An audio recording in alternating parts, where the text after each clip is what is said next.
Hello and welcome. This is FIDE Master Vedant Goswami.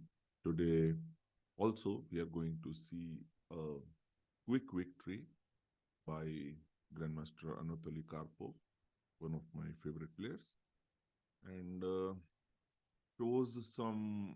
The game shows some basic tactical features of a position which is quite common.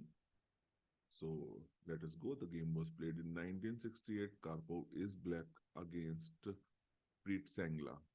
So white played d4. Karpov replies with nf6, nf3, e6, and bishop g5.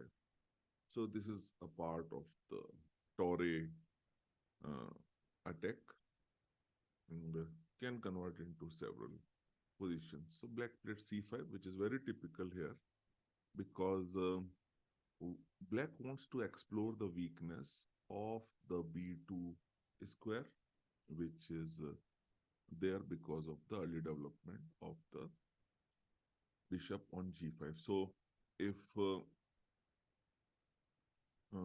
black plays passively and allows white to simply develop and doesn't try to exploit the weakness of the b2 square early in the game, then usually white has a very comfortable game because all his pieces are out and he can claim more space in the center and easier development. So white plays c3 and Karpov plays c into d4, c into d4 and queen b6. Immediately asking the question on that how white would like to answer the attack on the b2 square. And in such cases, b3 and all things are always little bit dubious because of the weakness of the c3 square, and there might be many ways where this particular diagonal can be exploited. Okay. So white played queen b3 and Karpov played ne4. Very interesting move. And bishop f4, nc6 and e3, all regular stuff. But one thing to notice, as soon as white plays e3, which is kind of also required to develop the bishop, the bishop on g5 is out of the control of this diagonal. Okay, and that doesn't mean that white is in trouble, but only that white has to be a bit careful because black does have a check here, and at this spot, uh, white made a very casual move, a casual mistake, and this is the kind of move which you play when you're kind of playing by rote. Okay, you have pre-decided that this is where my pieces will go, and this is where the pieces are usually developed in this system without going into specific tactics of the position. So in this case, knight c3 would have been a very reasonable option. Black still seems to have some pressure on c3, which it can increase by queen a5, but everything seems defensible after rook c1. Okay, so knight c3 was a prudent option, giving almost an equal position.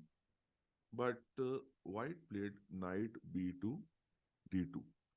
Now, this is very tricky because now the knight is attacked twice, and immediately Karpov exploited this little tactics in the position by playing g5. And now suddenly white is lost because if the bishop captures, which actually happened in the game, and now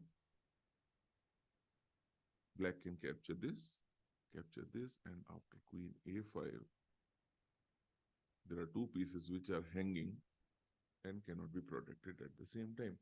So very common tactics. And also, if white simply retreats, black plays g4, kicks away the defense of the d2 knight, which is the f3 knight. And again, there's no way for white to prevent the loss of material. So a very small but instructive game. The interesting points be that black immediately, as soon as possible, try to exploit or put questions on the early development of the white bishop on g5 with an attack on b2, and after playing c5, and the white making this casual move knight d2, which immediately uh, invited this tactical operation by Karpov. And this is, like I said, a very common position, happens a lot, and a tactics which is worth noting and remembering. Right? So, thank you for watching the game, and I'll see you again soon. Thank you so much, and have a great day.